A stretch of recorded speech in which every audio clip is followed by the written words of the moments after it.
Every year, one of the biggest A-race goals for our cycling athletes is the Masters Nationals Championships. There are three events you can enter: the individual time trial, the road race, and the criterium race. 3 chances to win an Aussie title in your category.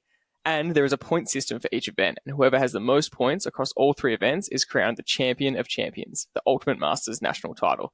And Dad, you've managed to win 5 of these Champion of Champion titles and countless titles yourself, I have to say. But today's case study begins the night before the Nationals last week. The Nationals Masters series was on last week here, and the night before, it's 10 o'clock, and Dad, you receive a text from our athlete, Russell, and this story just sums him up. It's a video of him somewhere on a country river. The Nationals were out in the country, and he's driven his van out the night before the race to go and stay the night, and so he can get up and get to the race early. And he has bogged himself next to the river so badly that the next morning he was not sure if he was going to make the start line, and he's chuckling to himself, videoing you going, well, this is not the ideal preparation I wanted for his A race, which he's been working so hard for.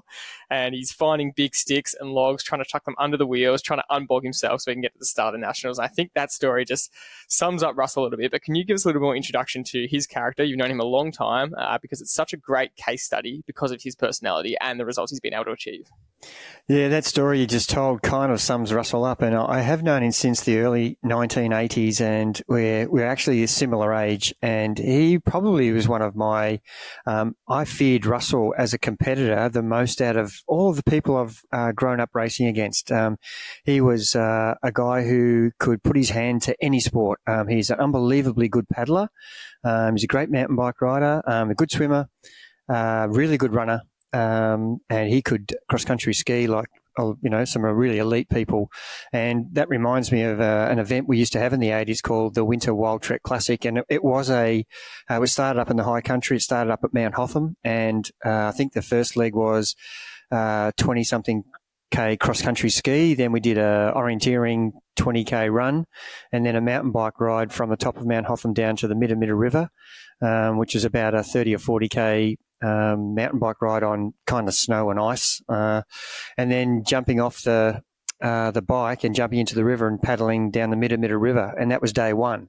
And these are examples of events that Russell loved to throw himself into. And he won that event countless times. He was one of the legends of that sort of really early multi-sport challenges, and he was right up there with the best, probably worldwide. Certainly as an Australian, he was feared as a competitor because he was so good at every sport he did.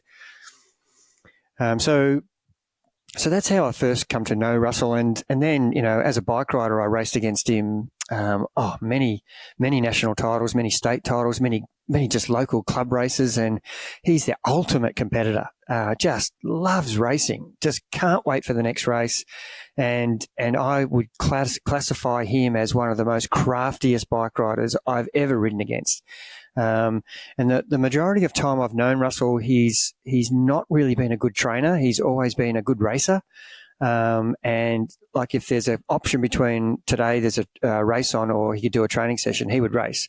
And there's been a time where during summer we have criterium races on a Tuesday night, Wednesday morning, Thursday night, Saturday and Sunday.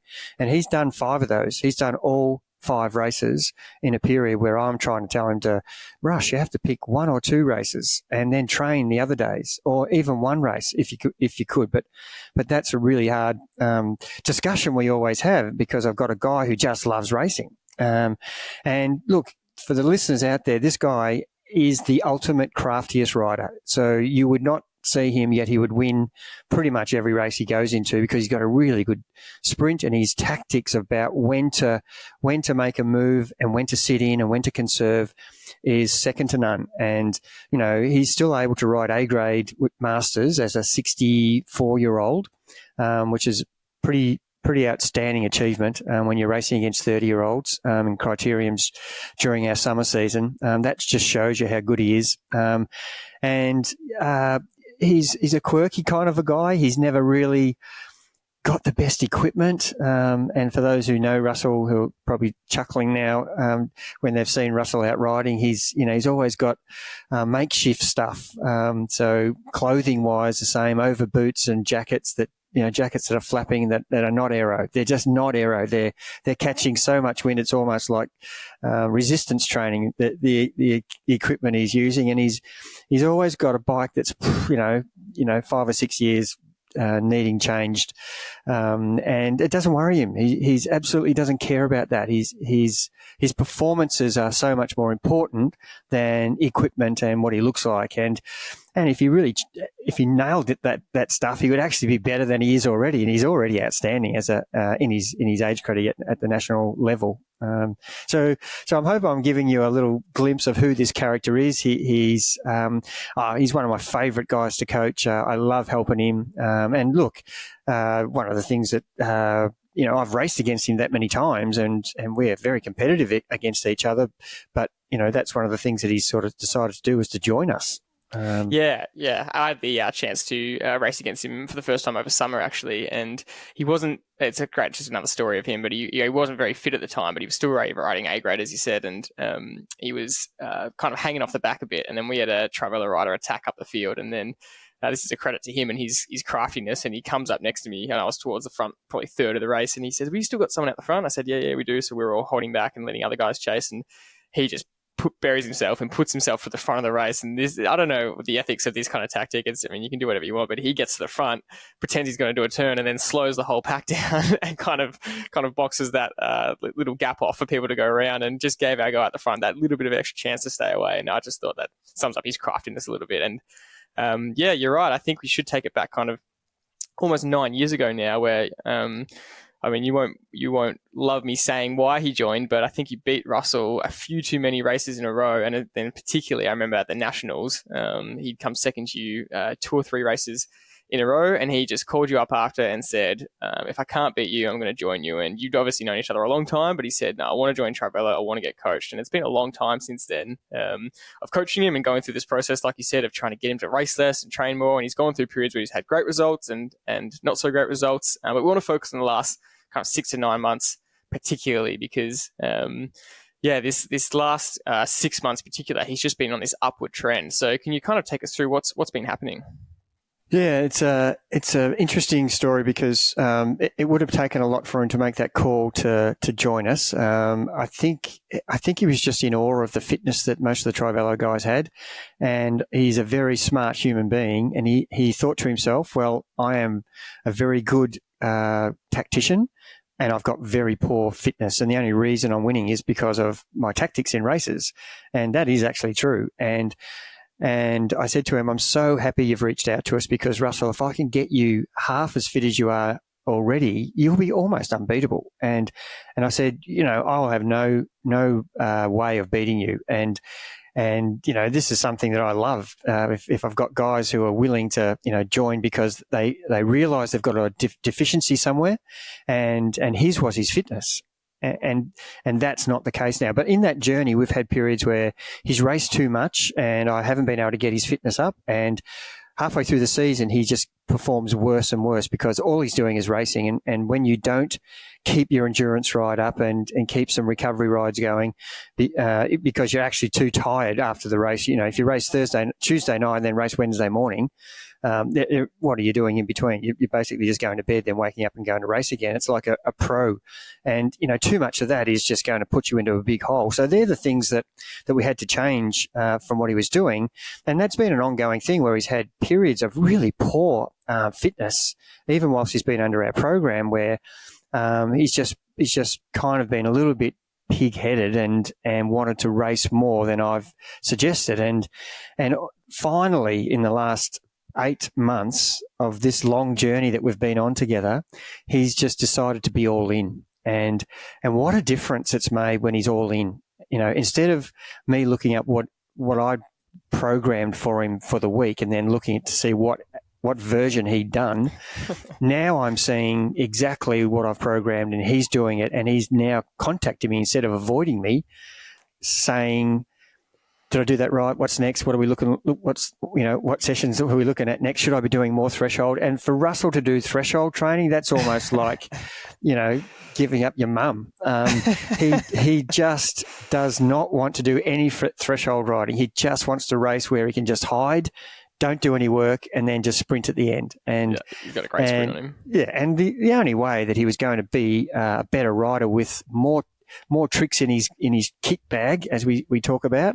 If you're just a one-trick wonder, which means all you can do is hope no one breaks away and it comes to a bunch sprint, and that's all you are as a sit-on sprinter, then you're going to be limited to the amount of times you're going to win. But if you've got more little tricks in your bag where you can attack a bunch because you've got fitness, and then they catch you and you can go again, or you can just ride off the front and time trial to the finish, and if it gets caught again, you've got this unreal sprint. So these are the things that Russell's actually now filling his kit bag with. He's got everything that you need as a Masters rider in his category, and he can still do this stuff in Open Masters, where it's not age group. So it's a really exciting change for me, and wow, the results are incredible. So with all that training and progress, what was happening in the last couple of months, specifically leading into this A race? Yeah, so we were really working hard on two main things, trying to get his threshold riding up, and Russell's not a fan of time trialing at all, and that's what people associate threshold riding with. And I'm trying to say to him, yeah, sure, time trialing is threshold training, but threshold training should be part of any bike rider's training sessions anyway, so that they have the capacity, if they break away, to actually ride solo to the finish. And if you're only good at over-under riding, which is basically staying in the bunch, where you do some efforts and then recover and hide and do some more efforts and recover. And if someone else does efforts, you can go with them and then recover. But you can't do anything else other than that. So some of the events that, are more likely to have some threshold components are, we have a local race here called the Amy Grand Fondo, and he did that, and unfortunately his threshold riding's not quite at the level of the guys in his age group. So this race has a 25-minute climb right at the start, and Russell just couldn't keep up with the front leading guys, who, by the way, one of them's a world road champion, and another guy's been on the podium at the world level. So he's actually against two of the best riders in the world, Masters riders in his age category. And ironically, Russell won the bunch sprint for the next best. So there was a group away, and then Russell won the bunch sprint with the next best. And these guys wouldn't have even noticed him in that race. And the Nationals Masters race was probably a month later.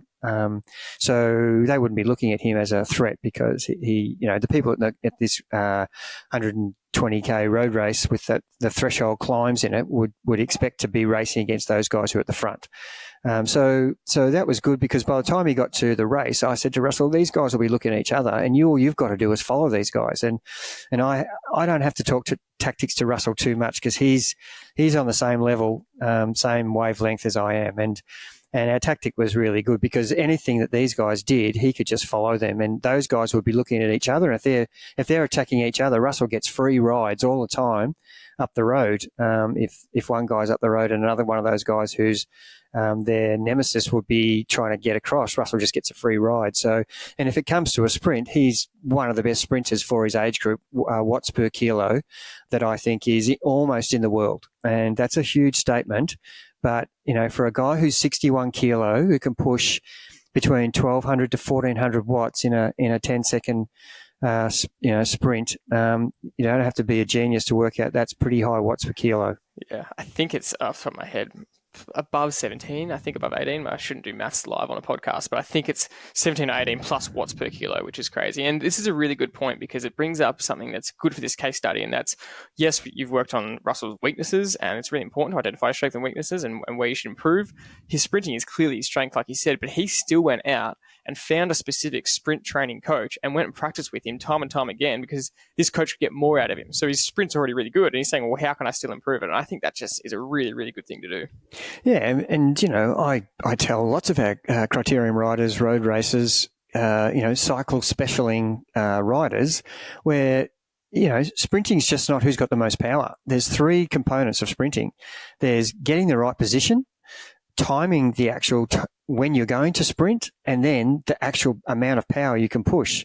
So if you get one of those three wrong, if you don't get the position right and you sprint from 10th place, you could end up 5th with the best sprint out of the whole 10 riders. So just having the right power doesn't mean you're going to win every race. So you have to position yourself well. And then you have to time when to sprint. And if you sprint 300 meters out, you're probably not going to win. If you sprint 10 meters out, you're probably leaving it too late. So timing the sprint is going to be key as well. And one of the things Russell got to do really well was the guy who is Rico, who is helping him, has got this great jump. The first 2 or 3 pedal revolutions will separate you from other bike riders. If you've got the ability to almost violently push the pedals for 2 or 3 strokes and get to 9, 12, 1500 watts in the first 2 or 3 pedal strokes, which is almost impossible to do for 99% of the people.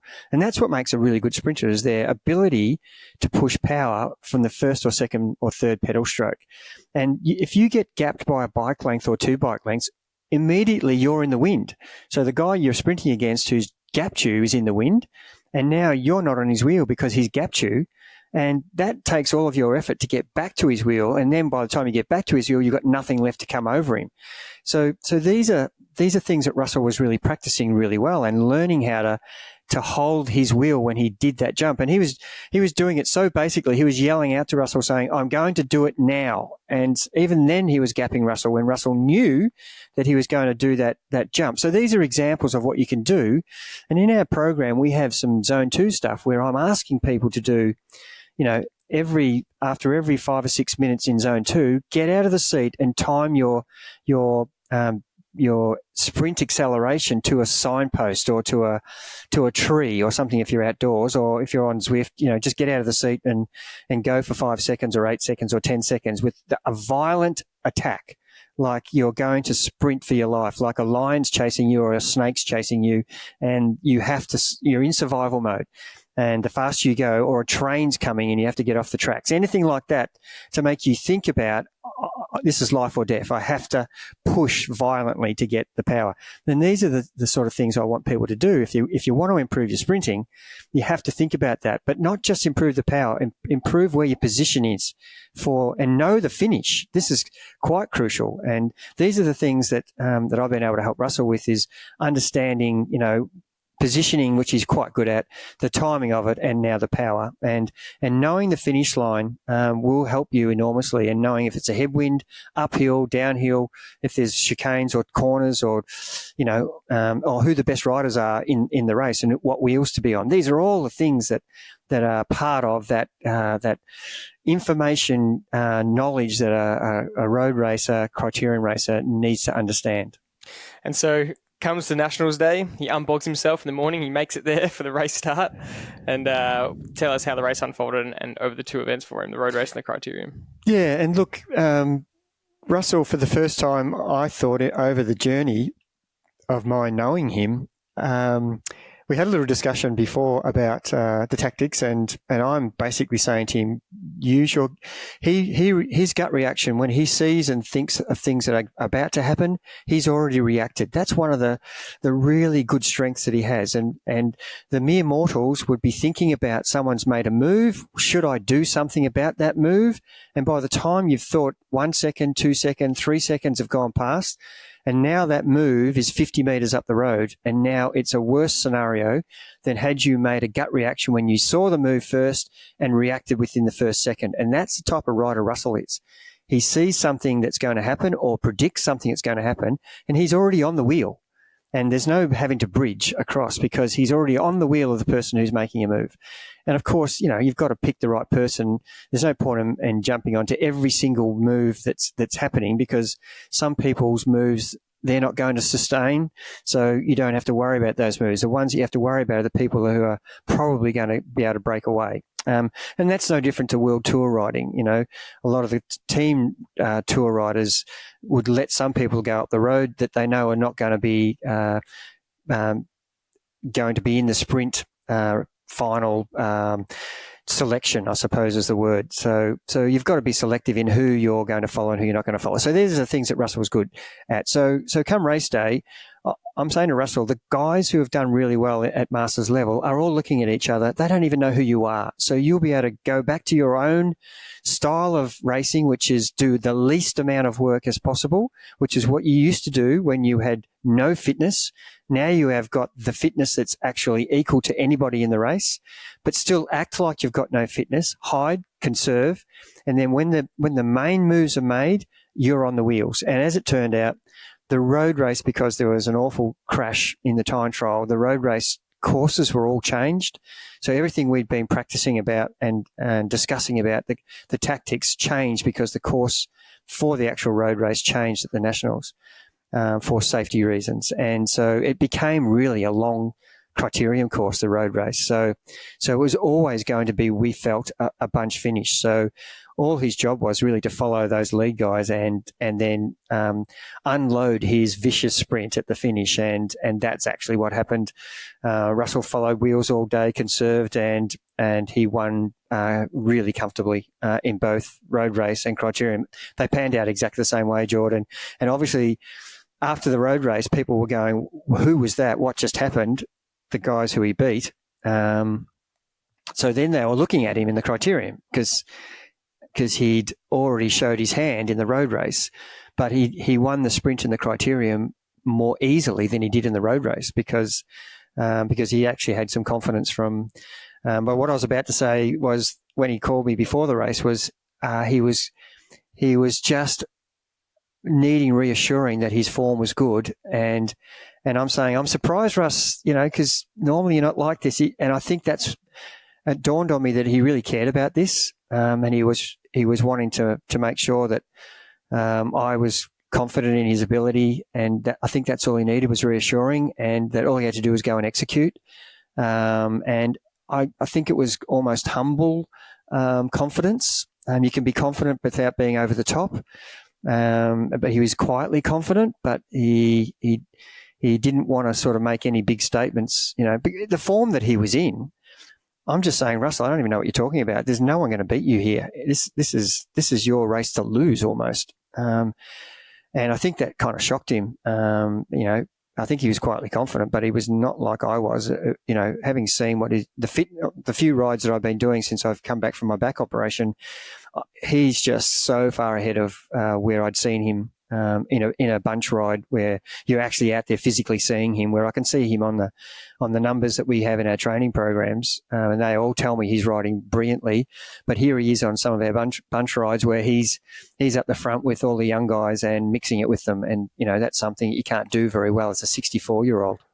And that's just such a great cap to the story where he's now, he won 2 times National Masters Championship titles, which is just such a reward for effort. And I want to finish with obviously what the people want to hear and some of the key differences that you've touched on and explore a bit more, because I guess how you described before is that he wins even when he's not the fittest, but now he's the fittest and he's the best decision maker and tactician. And I think the way you summed it up to me is he's just having so much fun racing now because he's just got the combination of both. So what are some final key things that you think were important in this change and getting him to this point? Yeah, and it's interesting now because Russ just says to me now, clearly I need more threshold riding, Gerard. I don't want to do it, but it's been a game changer. So for someone to actually ask for those sessions, for me, that's just gold.